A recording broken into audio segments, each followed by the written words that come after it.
Morning. You alright? I hope you are. I trust you are. Oh, what, me? Yeah, no, I'm fine, cheers. It is Tuesday. Tuesday, the 17th of March, in the year of our Lord 2026. It has just ticked at 1 minute past 8 in the AM, Greenwich Mean Time. As always, I'm joined by my producer, Little Harry. How are you this morning, good sir? Morning. Yeah, I'm all good. Good. And you're the glorious band, The Chosen Few. You know who you are. You know who you are. The best among us.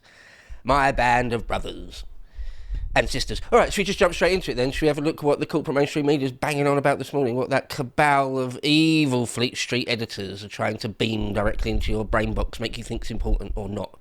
What are they lying by omission about this morning? Should we have a look? Should we just have a look? No further ado, let's Beau. Race to stop meningitis spreading and Donald's trumped. Doesn't mean he's done a fart, does it? Donald's trumped. No? Okay, alright. It's a bit lowbrow, isn't it? Don't want to bring the tone down. Okay, Donald's trumped. Okay, the Telegraph. The Daily Telegraph. Let's get serious now. Race to stop meningitis spreading nationwide. Yeah. This is one of those poor victims. She was only an A-level student girl. Yeah, emergency measures after health bosses wait a day before warning of killer outbreak. Yeah, there's some suggestion that there was some sort of thing at Kent University, some sort of event, and people were maybe sharing vapes. That's got something to do with it. I've got no idea if that's true or not. That's just what one or two of the reports have been saying. And that health bosses, whatever that really means, were sort of aware of this thing, but like left it a day before they sort of raised the alarm on some level. Now the health authorities need to try and trace, or want to try and trace, quite a few thousand people that were at like this particular event, this particular student union event. Yep, so there you go. A lot of the news this morning on the papers, on the front page of the papers anyway, is about this meningitis outbreak. So yeah, okay. Britain needs EU to help it grow again, claims Reeves. No, it doesn't. No, it doesn't. Oh my God. Oh my God, no, it doesn't. They hold us back in every single way. Not just the bureaucracy and the red tape, but just, oh my God, what kind of moron would you have to be? The type of person that just rejects reality, that just chooses ideology over reality. Britain needs EU to help grow again. No, we don't. It was a net, apart from anything else, to zoom out on the grandest scale, we were a net contributor to it. It took more money off us than we got from it. Simple as that, bottom line. And then as a trading bloc, we can still and do still trade with them. It's not like we don't trade with them. We don't need them to grow. There are all sorts of other stories in the news this morning, though, saying to Rachel Reeves, stop blaming Brexit for everything. There's a certain point, there's an old adage, I can't remember who said it, but well, you know, there's the classic cliche of a new government comes into power and whatever's going wrong, whatever isn't perfect, goes well for them. They always blame the old government. Well, we inherited a dodgy situation from the last lot. You can only rely on that for so long. Right, Brexit was quite a few years ago now. We've had quite a few years to get more trade deals in place and have done so and all sorts of things. Going to keep blaming Brexit for everything.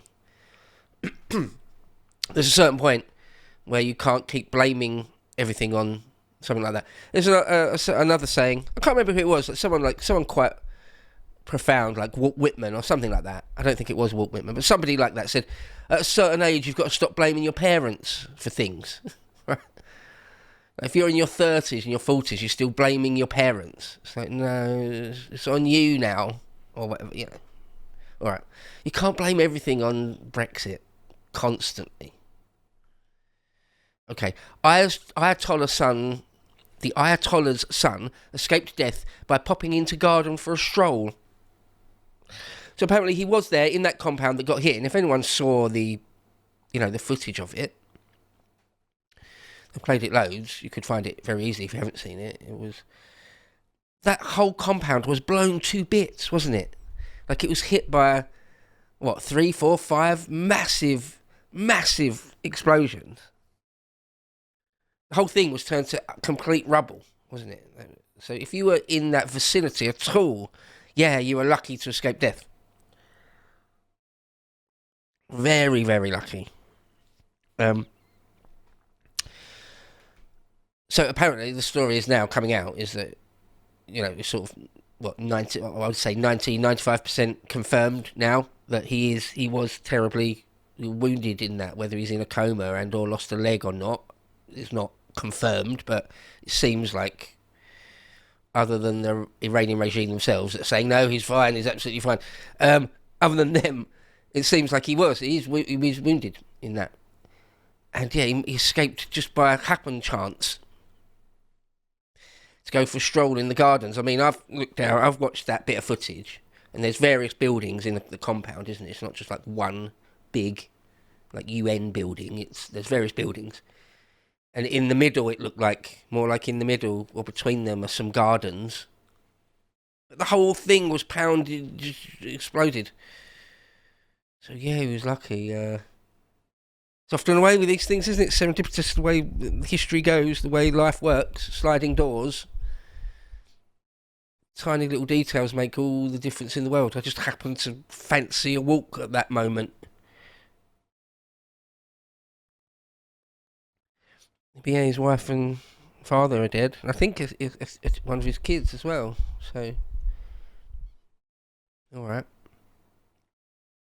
Mandelson cashed in with £1.5 million shares sale.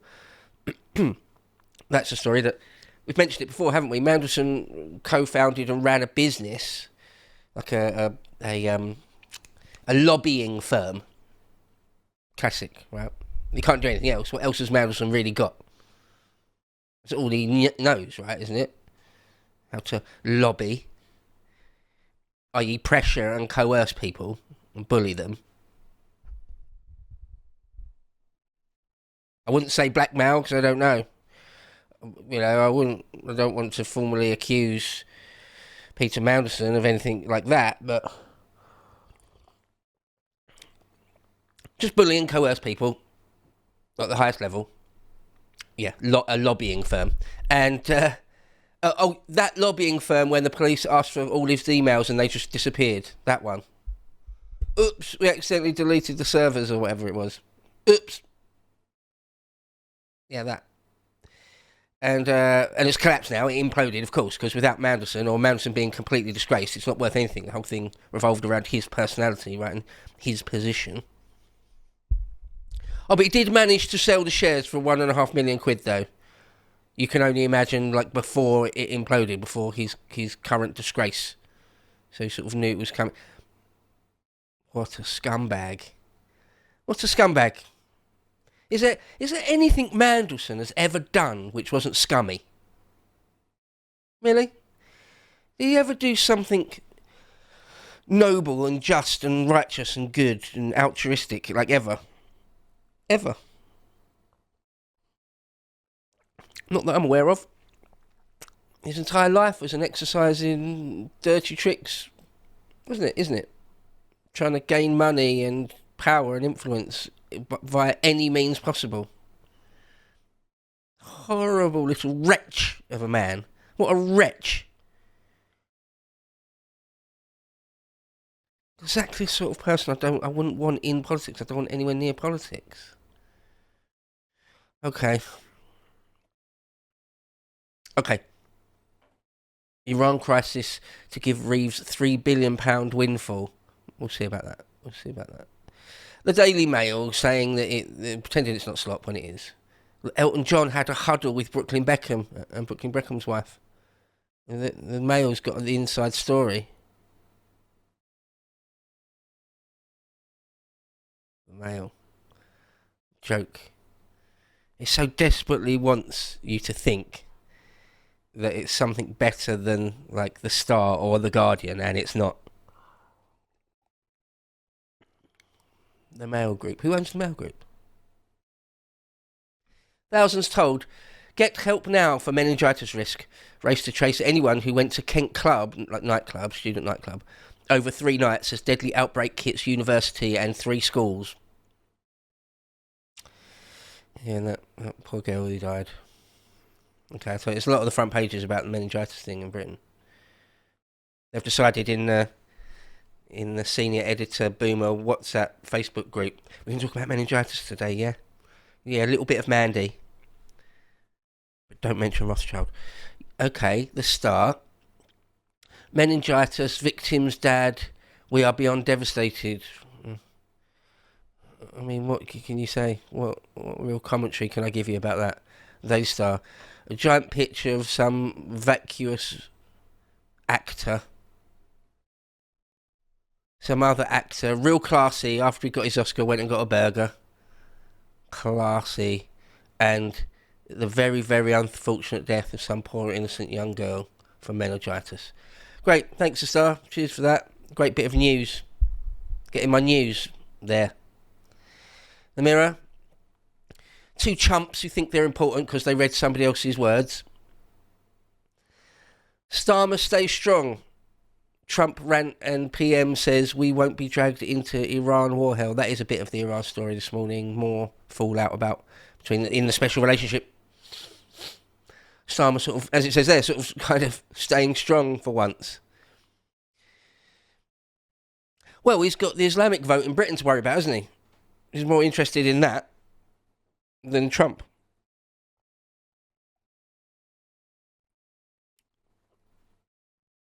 Pretty simple, isn't it? The tragic meningitis outbreak, terror on campus. Look, a big queue of people at Canterbury want to get antibiotics. It's an infection, meningitis. Just a infection. If you get antibiotics quick enough, I think you survive it, unless you're already very weak or something, or it works so quickly. Anyway, if you get treated quickly enough, should be fine. If you're already healthy, that is. Comorbidity is a different story. All right, The Sun. Again, The Sun report on that Brooklyn Beckham sat at a table with Elton John briefly. This young kid, this Arsenal kid, is a gooner. Harry. This 16-year-old's a gooner. That can't be the word for it, surely. Yeah, he's a gunner. He plays for Arsenal. He's 16. He plays for Arsenal Football Club, the Gunners, which means he's a gooner. That's very unfortunate. Apparently he's really good. Well, he scored a goal in was it his debut? I think it might have been his debut. Imagine that, being 16 and you play in the Premiership and score a goal. What? Mad. It's happened before. Wasn't Wayne Rooney 16? It's not entirely unheard of, but still. Imagine that. How good that would be. All right. We'll probably do a poll later, and 89% of you say you don't care about football. Probably will, actually. I don't care. I care less about football as the years go by. I really, really do. Okay. Mum's meningitis fears vapes spread killer bug. She says. She thinks. Is it she thinks or doctors? I think she thinks, yeah. And her daughter has got an e-cig. And she shared it at this particular nightclub place where they think the sort of patient zero was, or where the meningitis outbreak began. Passing around a vape didn't help. Probably, it seems. I don't know, according to that report. All right. The Metro. Ooh. Ooh. Ooh. Ooh. Ooh. Ooh. The Metro. Ooh. Ooh. don't want. The US the President of the United States, isolated after Iran war threats. Donald Trumped. Again, it sounds like he did a fart in the past tense. Donald Trumped. All right. So it's just a story, basically, that the Donald wants more allies to get involved in it. I mean, the stories yesterday. It's like today, a little bit of a Groundhog Day. Yesterday, it was all about the Oscars and this sort of thing, and today's pretty much the exact same thing. Again, the cabal of editors didn't have anything particularly new, other than the meningitis thing, which is probably why they've gone with it so much, because there's not really fantastic movements in the Iran war. But yeah, so it's the little thing says NATO threat a new broadside at Starmer as leaders refuse to send warships to face Iran strikes. So yeah, the Donald wants. He called on China, France, the UK, and I think they asked Germany as well, and more or less all of them said no. Like NATO itself, is basically sort of saying no. That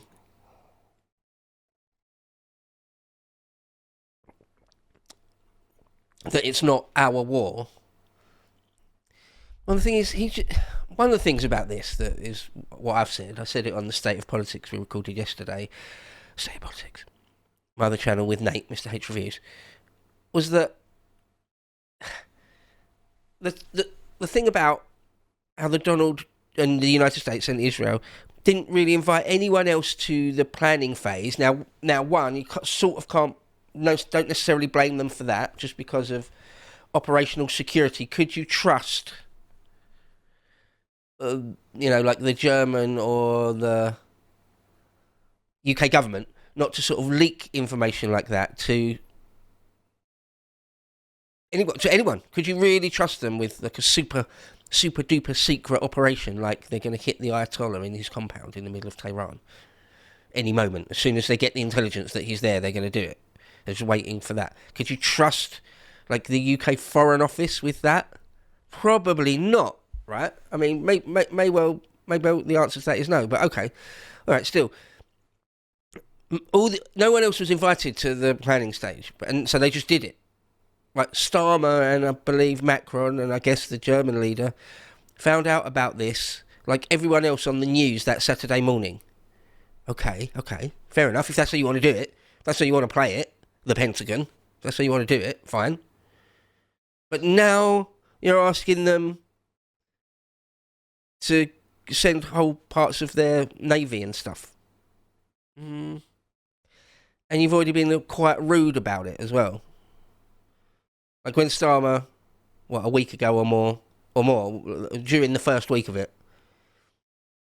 sort of started talking about, or in the second week rather, started talking about sending ships. And Trump said, well, we don't need your ships after we've already won the war. And a number of barbs and jibes that Trump has sent Starmer's way.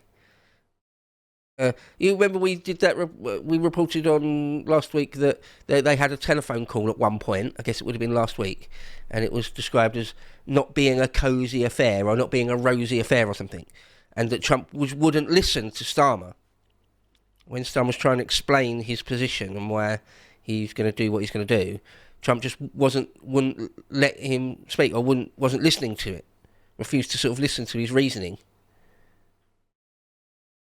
Now you're sort of trying to insist, or even threatening NATO. That was part of it. Trump was saying yesterday, or it was Sunday even, wasn't it, that it's not fair, it's not right that you, European countries, Britain, UK, France, UK, Germany, France, it's not really right that you're not just going to send loads of your fleet to the Gulf of Aden and the Persian Gulf, Straits of Hormuz, because we, the United States, have spent loads of money on NATO to protect you. So you sort of owe us. I mean, do we? It's Israel's war. It's Nettie's war, isn't it? And the whole NATO project is just pure altruism from the United States because it cares about the security of Western Europe so much. Is it? Or is it always an exercise in global hegemony, from your point of view? Is it you just spent loads of NATO over the decades just out of the goodness of your heart, was it? It's not so you could be like a de facto parent to us. Tell us what we can or can't do. Tell us what sorts of military and missiles and weapon systems we are or aren't allowed to have. Basically control and dominate us in various ways. Right, take NATO. Okay, right, take NATO funding away then. Do it, yeah. I don't care. Get rid of NATO. It destabilises the world, if anything. You're going to hold NATO as a sword of Damocles over us. You've got to do what Bibi and what I say now. Otherwise, we won't pay for NATO anymore. Don't pay for it then. Don't do it then. Don't worry about it. We'll look after ourselves, like the old days. How about that?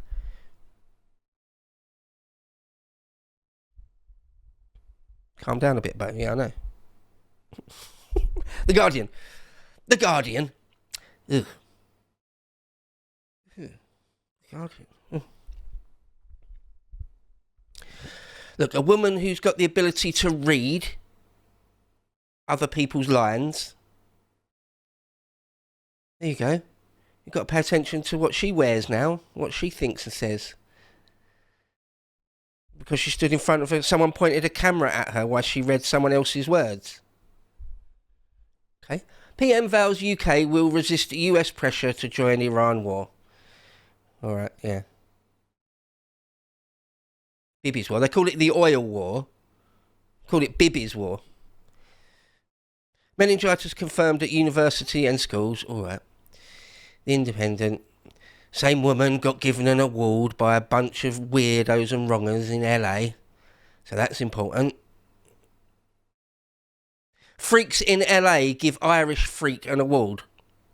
There you go. Not NATO's war. Quote, not NATO's war. Allies reject Trump's call for help in Straits of Hormuz. Germany and UK among countries unwilling to send warship, as Keir Starmer warns Britain won't be drawn into the wider conflict, prompting the US president to say he was not happy that Royal Navy won't help patrol in vital oil route. Well, you started the war. Haven't you got giant fleets? Yeah, the Royal Navy is not up to snuff, and you've got multiple fleets. You wanted our aircraft carriers, or both our aircraft carriers. I saw Trump say that. He wanted, in the initial phase, he wanted both our aircraft carriers to go there. So he didn't tell us about it, and then the second it happened, the second Starmer finds out about it on TV, Donald's like, both your aircraft carriers there now. It's like, what? Who are you against what? Who do you think you are? You're not actually the God Emperor. You're not actually a God Emperor. And haven't you got like 10 aircraft carriers at sea at any given time? Have you got something like 15 or 20 aircraft carriers, and about 10 of which at any given moment are at sea, operational? But you need both our aircraft carriers there, do you? Couldn't you peel off half of the Atlantic Fleet or Pacific Fleet? And that's way bigger than the entire Royal Navy. But you need both our aircraft carriers there, do you? But you're not happy we didn't immediately jump. Nettie manipulated you into a war, his war, and now we've got to send both our aircraft carriers there. No, don't worry about it, mate. Don't worry about it. The iPaper. UK in talks on Royal Navy role in Gulf to end oil blockade. And a little blurb on the iPaper because it's quite good. UK preparing to step up involvement in Middle East, although PM insists it will, quote, not be drawn into a wider war, quote. Government working closely with US, France and Gulf states on plans to unblock key shipping channel. Britain already preparing to send mine-hunting ships to the Gulf and is stepping up production of Octopus interceptor drones. I guess they're the boat drones. To ready them for the Middle East. Trump says he's, quote, not happy, quote, with UK's level of support. And Trump's words said, we spent a lot of money on NATO to protect you. Again, out of the goodness of your heart, was it? You really care about us being protected? Is that really the motivation for all of that? Is that what that was? Not an exercise in power. Okay. New Supreme Leader escaped death by seconds. So it's emerging, I think, about the Ayatollah. Just quickly, something about the Ayatollah. He is alive but terribly wounded. Those reports do seem to be what it is. The Times, the venerable Times. Can Michael B. Jordan save cinema? Nope. Trump turns fire on Starmer. Terrible, that's Trump's words. It's terrible to refuse warships for golf. Is it? Maybe have a strategic plan and an off-ramp and an actual game plan and invite us to the planning stage then.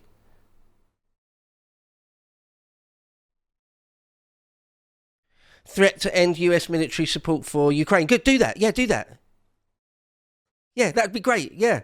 Why'd you keep giving that obviously corrupt little goblin man in Kiev billions of pounds? Yeah, do that. Yeah, cut off military support and money to them. Yes, please. Yeah, maybe it'll end that war quicker if you do that. PM vows not to be drawn into war. Well, good. It's the one thing. It's the one thing, the one thing that Starmer's done thus far in government that I've sort of agreed with, of any real note. Labour paid for Rayner tax barrister. Health bosses too slow over meningitis alert. Okay, if you say so, the Times. The Financial Times. Rayner charm offensive seeks to lay investor worries to rest. That's Angela the Fridge Rayner. That's her name now. The Fridge. The Fridge charm offensive seeks to lay investor worries to rest. Labour hopeful. The bookies have her like the favourite at the moment to replace Keir Starmer to be the Prime Minister. I mean, she's still got an ongoing investigation into herself. So I don't really know how or why, unless that's cleared up very, very quickly, i.e. in the next month or so. But yeah, the bookies have Angela the Fridge Rayner as the favourite. Apparently, she's made noises now to city bosses, bankers, that she won't go hard left. Yeah, look, Labour hopeful courts city bosses.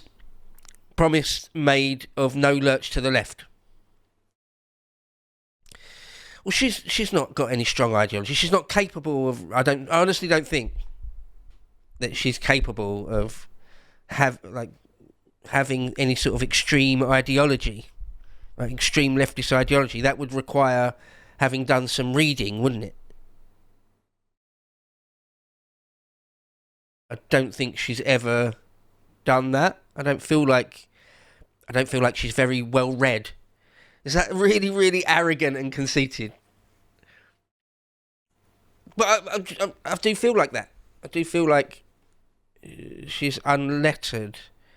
I wonder if you asked her something sort of kind of serious, like kind of academic level, something about the Austrian school or, I don't know, anything. Something about actual Marxist-Leninism. Or anything like that. Ask her about Foucault or something. I don't know. Ask her about Rousseau or something. Whether she would know what on earth you were talking about. Probably not, right? I would suspect she'd have no idea. Or ask her something from the life of Keir Hardie. I don't know. Alright, anyway. Starmer and allies reject Trump's call for warships. Okay, there we go. Again, the US Navy, why do they really need anyone else's warships? They've got loads.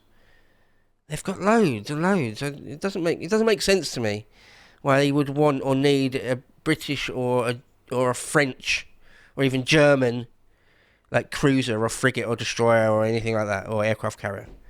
They've got loads. Like probably the US, just the Pacific Fleet is probably bigger. Probably, I don't know. But I think it's bigger than the Royal Navy, the French Navy, and the German Navy all put together. Just the Pacific Fleet, just the US Pacific Fleet. They don't need anyone else's ships. All right, Manson made 1.5 million from advice firm. It's an advice firm.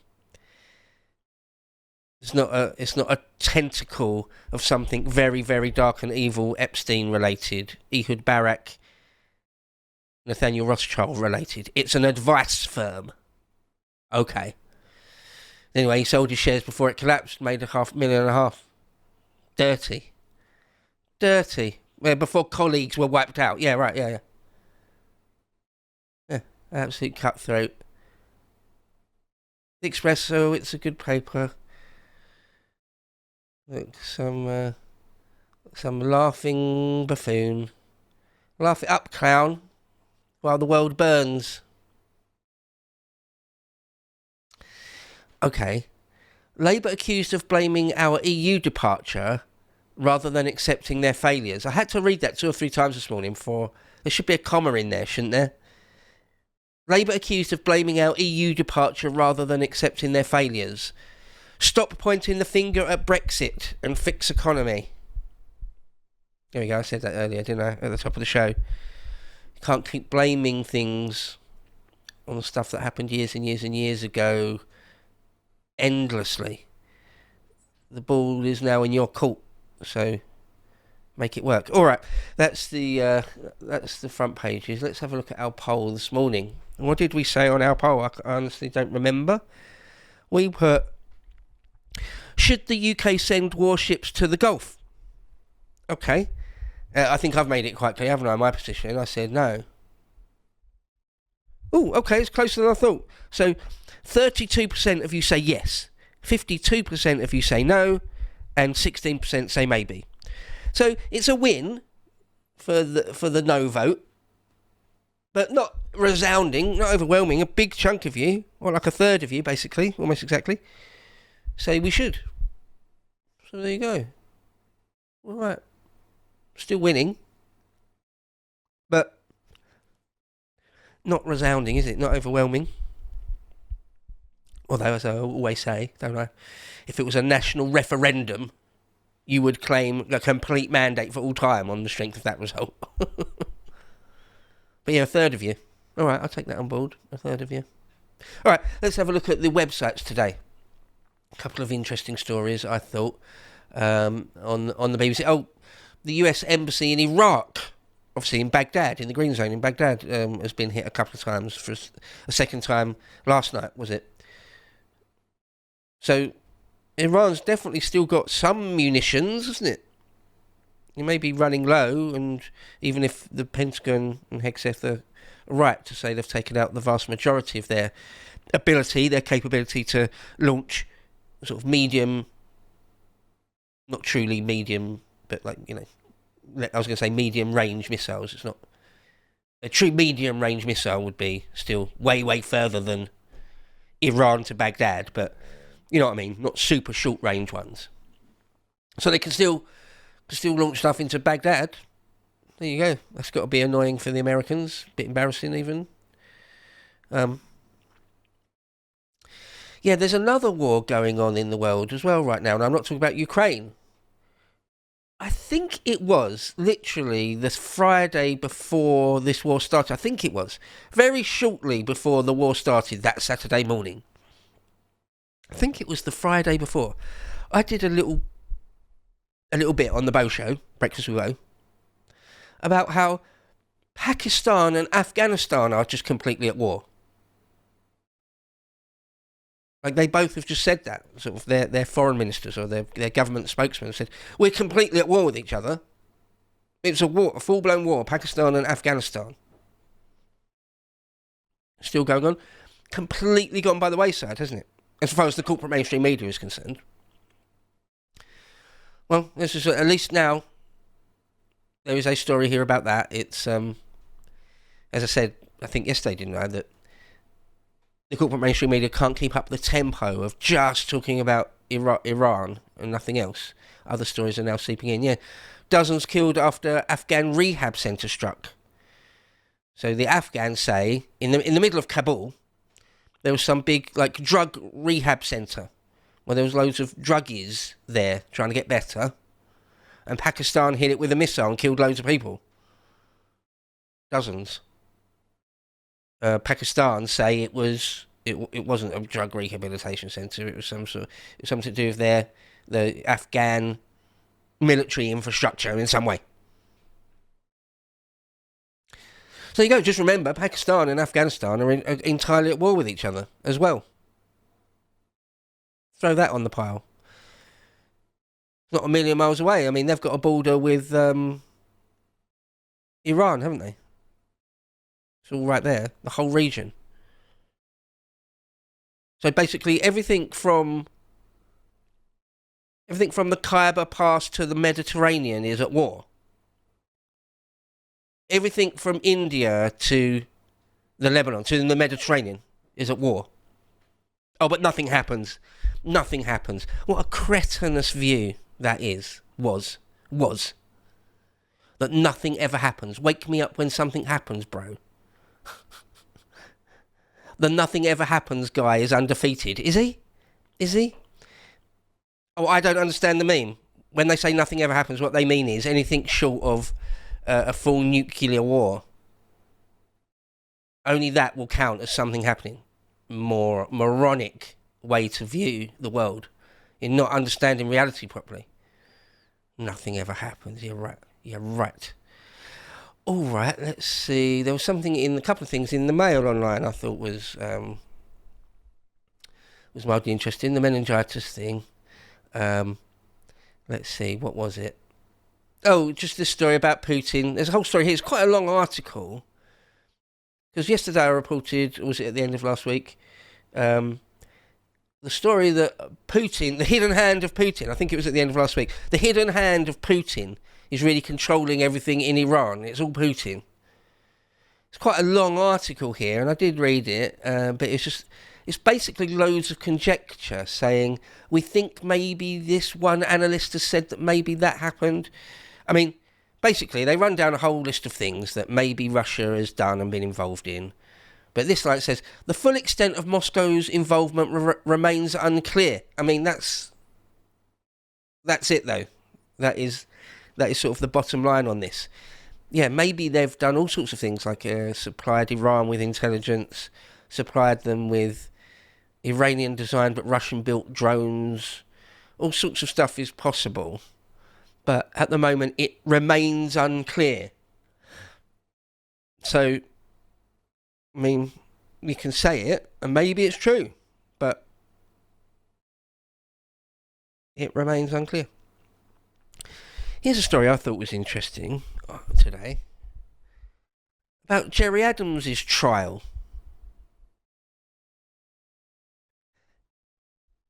It said ex-BBC reporter, or veteran Panorama reporter, tells High Court he's open-mouthed that chutzpah of Gerry Adams denying IRA role. To anyone who's really young, I mean, Harry, you don't remember the Troubles at all, would you? The Good Friday Agreement was before you were born or something, I don't know. But I mean, we had a couple lessons on it in history class.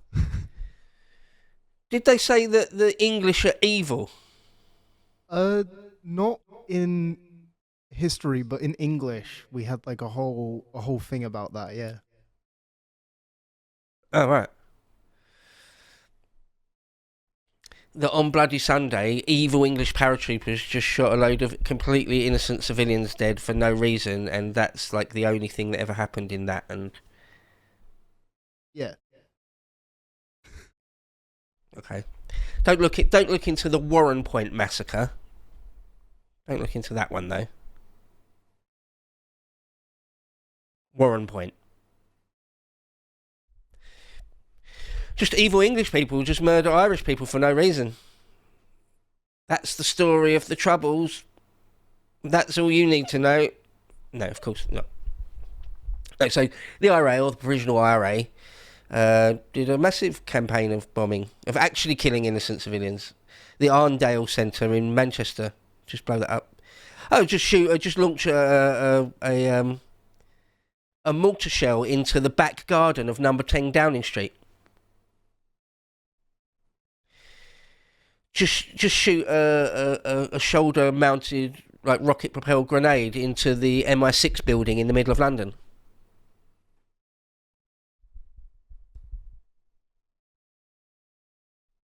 blow up loads of things, loads of civilian things, loads of completely innocent people killed all the time. Okay, let's read a bit of this. I talked about it the other day, didn't I? For anyone who sort of may not really know, it's such a long story that just very, very quickly then, you've got Sinn Féin, the political party, and the IRA, or the Provisional IRA, as the actual militant wing, paramilitary wing. That Gerry Adams was the leader of Sinn Féin and claimed he never, ever, ever had anything to do with the actual paramilitary side. Okay.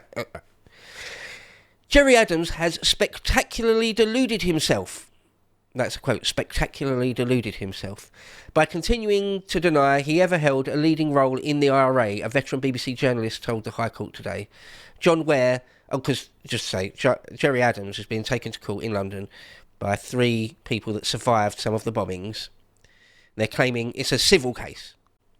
They're claiming £1 of compensation. It's not about actual money or sending Gerry Adams to jail. It's about, letting the record of history show that he was, in fact, a senior member of the IRA, if not calling the shots largely during a certain period of time. John Ware, that's the journalist, who worked for the BBC's flagship investigative series Panorama and has made documentaries for other channels, said it would be a travesty if history recorded that Adams was never a member of the paramilitary group. The former Sinn Féin president, 77, is being sued for, quote, vindictory damages, quote, of just £1 by 3 survivors of IRA bombings on the British mainland between 1973 and 1996. He has always denied being a member of the IRA. The claimants in the civil trial alleged that, due to his leading role in the terror group, Adams was, quote, directly responsible, quote, for the attacks. The trial has heard evidence from former soldiers and police officers involved in intelligence gathering in Northern Ireland during the Troubles. A former IRA member and the family of an IRA murder victim who met with Adams, who all claim he was a senior IRA figure and even the group's, quote, de facto leader, quote. In a written witness statement, Mr. Ware, who has reported on the Troubles for 50 years and interviewed Adams on at least 2 occasions, said he wasn't sure whether Adams has, quote, persuaded himself that he wasn't in the Provisional IRA by virtue of his strategic and leadership role, as opposed to being the person who pulled the trigger or planted the bombs, quote.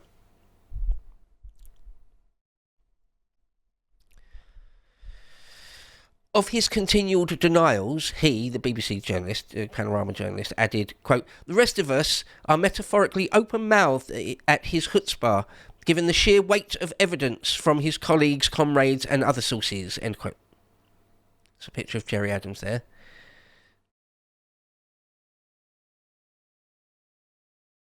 Gerry Adams, who claimed he only wanted a united Ireland by peaceful means, had nothing to do with any violence.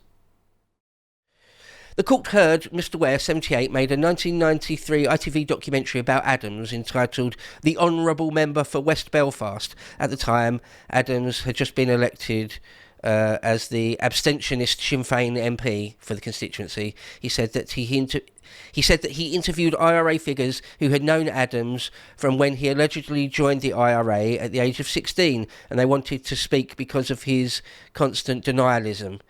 And then it's another quote. The principal motivation for many provisional IRA interviewees was their complete and utter astonishment at Adams' brazen, unequivocal and unambiguous denial of his role in the Provisional IRA, he said. It clearly grated with many of them that when Adams said that he strongly supported the armed struggle, his denial of actual IRA membership allowed him to avoid taking personal responsibility for their actions. He added, Adams seemingly elevated himself to a higher moral plane than the IRA when it was they who were sacrificing life and limb, as they would see it, for a cause Adams was leading. In short, they saw Adams's denial of IRA membership as insufferably hypocritical. So the actual IRA are annoyed with Adams on some level, Gerry Adams, for denying it. It's like, we put everything on the line, we're doing everything for you, in aid of you, you're the leader of thing, and you won't even admit to being one of us. Obviously, Gerry Adams was doing that for political reasons. But even now, or at the time, but certainly now, a lot of them are saying, like, it's time to just... Aren't you proud of what you did, of leading that movement? You're still going to deny it. All right? When it comes to suggestion... When it was suggested by Adams's barrister, Edward Craven Casey, that his client was never in the IRA, Mr. Ware, who left the BBC in 2012, said, quote, "It would be a travesty if that is how history recorded Mr. Adams's role in the conflict." He also added, "As I have said, and said to Gerry himself, there is no question he played a seminal role in bringing the conflict to an end, but he also played a seminal role in starting it." Mr. Ware also claimed that the sources had told him that the 1979 IRA member of Lord Mountbatten, a second cousin of Queen Elizabeth II, could not have been carried out without his approval. Lord Mountbatten, a World War II hero, basically, old man by that point, went out on a boat with a couple of other members of his family, I believe, one little old lady in his family, and it had an IRA bomb in it and blew them all up.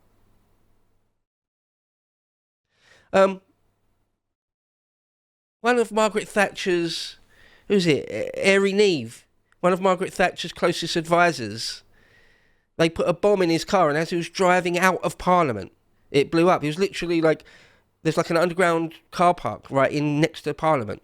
And as he was driving up that ramp, like inside the Parliament compound, inside the gates, blew both his legs off, killed him, died. Gerry Adams, don't know nothing about that. Nothing to do with that. That was other people. I'm just Sinn Féin. I support their actions from afar, says Gerry Adams. Okay. So that quote where it said he misses out, he helped end the conflict. He also helped started it. Gerry Adams has been a significant figure in the conflict and helped end it, but also misses out the case that he also started it. That is the missing bit, and I think it's important history should record that as the objective truth. The court also heard yesterday from retired British Army Brigadier Ian Lills, who served numerous tours of Northern Ireland from the 1970s. He said he had been privy to high-grade intelligence, quote, high-grade intelligence, which suggested former Northern Ireland Deputy Minister Martin McGuinness, the late Martin McGuinness, they made the Queen shake his hand. Martin McGuinness, who may well allegedly have been behind the murder of members of her family, but Tony Blair said the troubles were over and there's a Good Friday Agreement now, and now the Queen needs to shake Martin McGuinness's hand. That Martin McGuinness was involved in the day-to-day operations of the IRA while sitting on the Army Council, whereas Adams was the director who ordered others to do the dirty work. Oh, St. Patrick's Day, by the way, today. It is St. Patrick's Day today. He added, "I don't know if Adams has started to believe his own story that he wasn't in the Provisional IRA, but to me it looks like the only person who thinks that Adams wasn't in the Provisional IRA is Adams." There you go. Adams is being sued by John Clark, a victim of the Old Bailey attack in 1973, Jonathan Ganesh, who was injured in the 1996 attack on the Docklands, and Barry Laycock, who was injured in the attack on Manchester's Arndale shopping centre in the same year. Adams denies any involvement in the bombings and membership of the IRA. The trial continues. All right, there you go.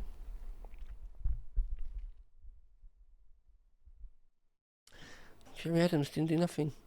All right, it's now 10:02. Oh, spent a bit of time on that. Should we do this day in history? Let's pop on to this day in history. What happened on this day in history? I like that section. You like this section. On March the 17th, down through the centuries, what happened of note? Oh, as I said, St. Paddy's Day. St. Patrick, a real historical figure. On this day, in the year 432 AD, so like the late Roman, or the Romans had left. The generation or so, maybe 2 generations, about a generation after the Romans had left Britain. So still a heavily Romanised society, actually.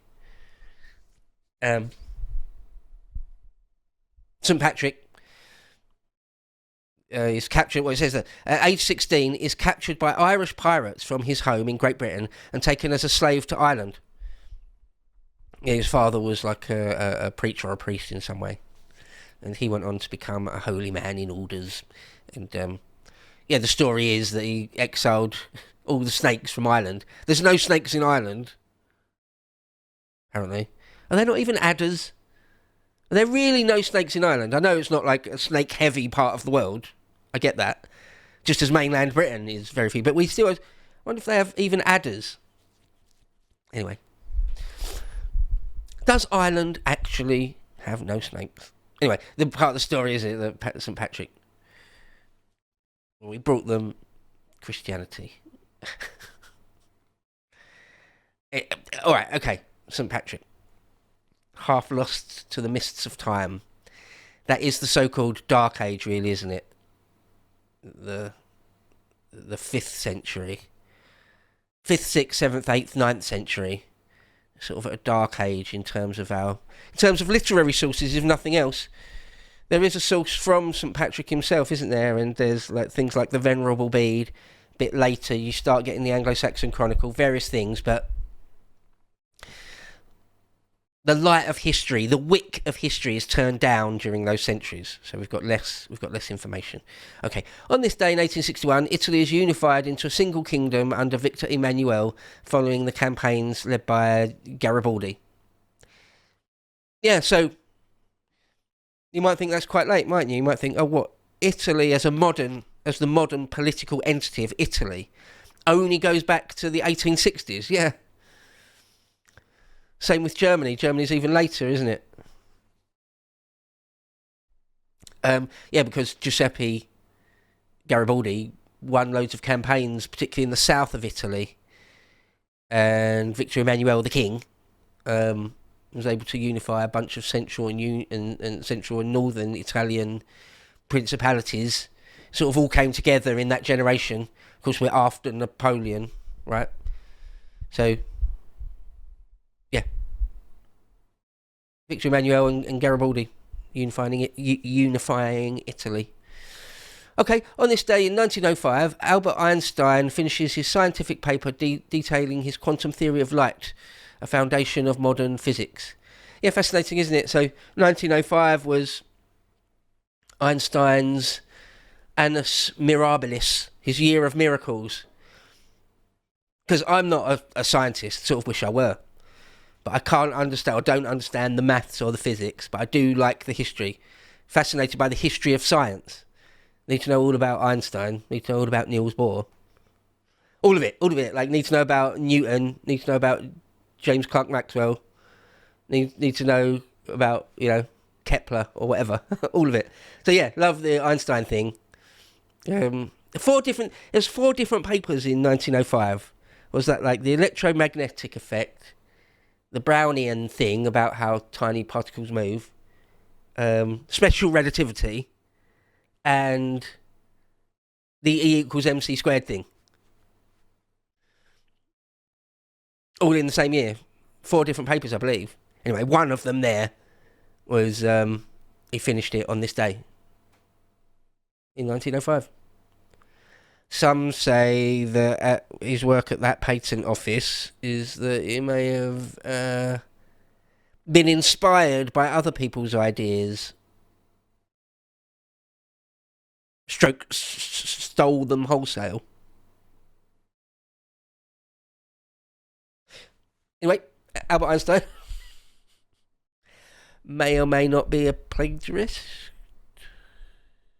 Nonetheless, the official account of history is that Albert Einstein came up with all those ideas himself in a year of miracles. Okay, on this day in 1939, the Battle of Nanchang between the Kuomintang and the Japanese breaks the Chinese and the Japanese breaks out during the Second Sino-Japanese War. So yeah, World War II started before 1939, really, didn't it? Didn't it really? I mean, in Britain, the dates are like September 1939, when Mr. Hitler invades Poland and we've had enough and war starts. That's when World War II started. It would have been going on for a while in the East, really. Japanese against the Chinese. Okay. In 1942, Belzec concentration camp opens with the transport of 30,000 Polish Jews from Lublin. Did it? All right. Let's do the Rumble Rants and Super Chats. The Rumble Rants. Here we go. Pig Dog 5150 sent 2 in. Okay, and the first one says, the globalists want the Iran war to go badly for Trump. Yeah, they hate Trump. Yeah. Even the weak-wristed, half-arsed lip service attempt to have a country of your own. Any tiny slither of patriotism or nationalism or nativism. Even a tiny dog whistle to it. Like what Trump does. Not really even doing it, is he? He's not really doing it. But he sort of talks about maybe doing it. Even that they can't stand, and it must be destroyed. As far as globalists are concerned, isn't it? The globalists want the Iran war to go badly for Trump. They want to, I guess you were saying, they want the war. They want to war, but they don't want it to end quickly. And they want to make Trump look as bad as possible with the economy. Yeah, absolutely, yeah. Because someone like Donald Trump isn't truly in their camp, is he? Truly. You know, he'll go to the UN or he'll go to WEF and sort of pour scorn on them for their climate hoax stuff and their open borders immigration thing that is destroying their countries. So they hate him. Pig Dog again says, globalists get 2 birds with 1 stone. Get their long-wanted war with Iran and get Trump to look bad by not assisting. Surprise if they conned the Don into going to war. Industrial military complex making money. Yeah, a number of points you've made there, but yeah. By globalists, do you just mean Israel? They conned him into the war. Quite possibly manipulated him in various ways. Alright, should we look at the YouTube Super Chats? Can you bring it up on my screen, Harry?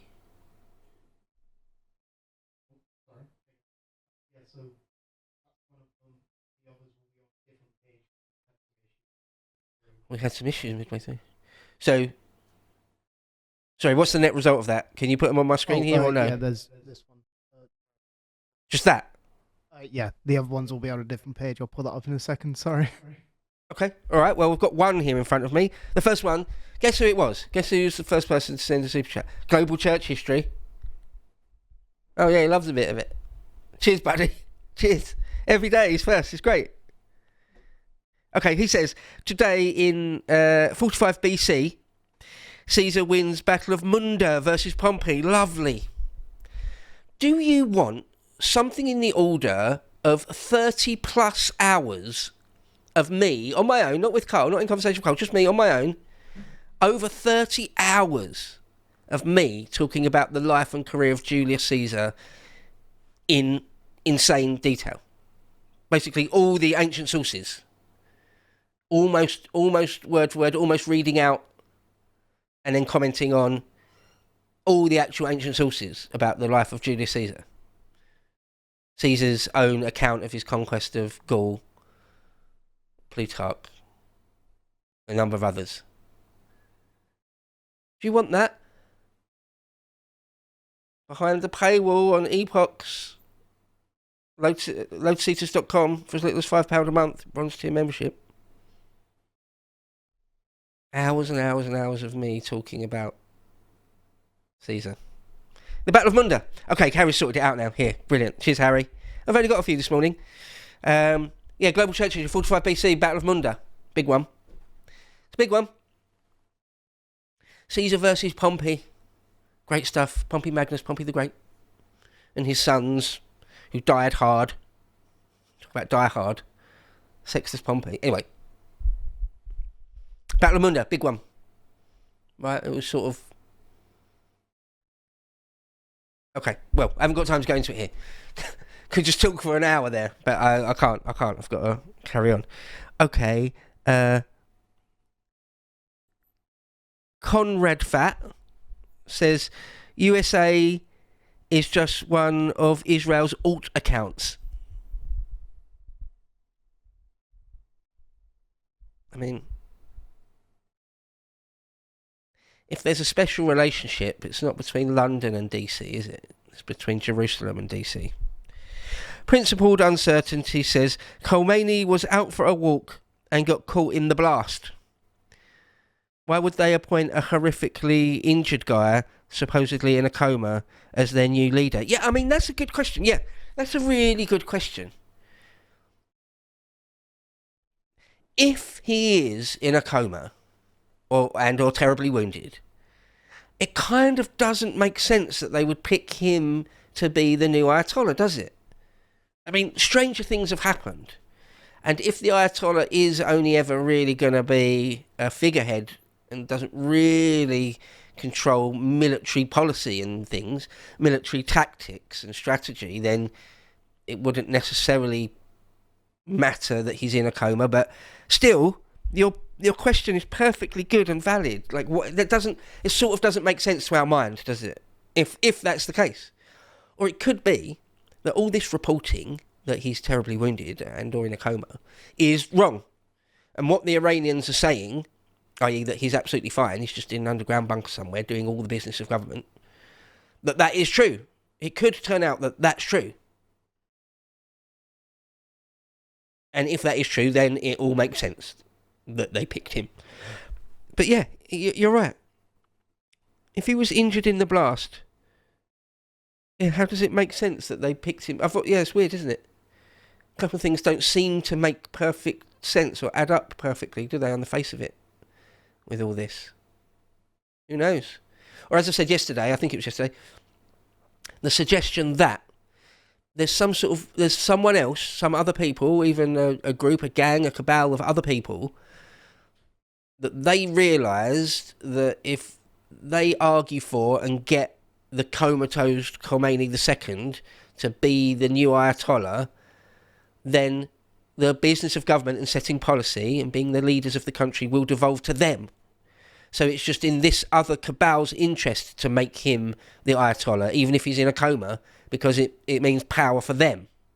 Who knows? Maybe that's going on. I feel like maybe that's something like that's going on. But we're not privy to any of like the true behind-the-scenes machinations, are we? So who knows? But no, it's a perfectly valid question, isn't it? Principled uncertainty, perfectly valid. Yeah, or it's a lie, or he wasn't caught in the blast in any way, and he's just fine. Probably show him then, isn't it? In your interests, Iran, the Iranian regime, isn't it? In your interest to show that he's fine if he is. I know. All right, Krish281 says, Harry doing the troubles in history class sure makes me feel old. Yeah. When I reference stuff all the time that doesn't seem that long ago and ask Harry and he's like, no, I don't remember that, or I was a little kid at that time. I was like, yeah, it makes me feel old. Makes you feel well old.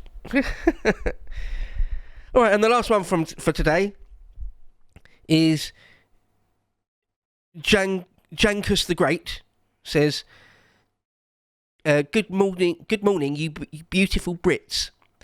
Can America invade Britain yet? No, just send some special advisors. All right, thanks for that. All right, well, that's the show. We'll finish at a reasonable time this morning. It has just ticked 4 minutes past 9 in the AM, Greenwich Mean Time. You've been watching Breakfast with Beau, the Beau Show. Beau's Breakfast Club, Lotus Breakfast Club. You're the glorious band, the chosen few. The best among us, my band of brothers and sisters. Thanks for watching. I really do appreciate it. Without you, it's nothing. It's nothing. Appreciate it. Try and make the best of their heads. A new day, a new start, a new dawn. You know? When you're young, you feel like you've got endless days. You haven't. Try and make them count. Try and do something valuable with your time. It's not always easy, is it? When you've got a normal adult life and loads of responsibilities and things. You've got to go to work. If you don't, if you've got some spare time, if you've got any sort of time of your own, try and use it wisely. Do something valuable with it if you can. Right then. Till tomorrow morning. Take care.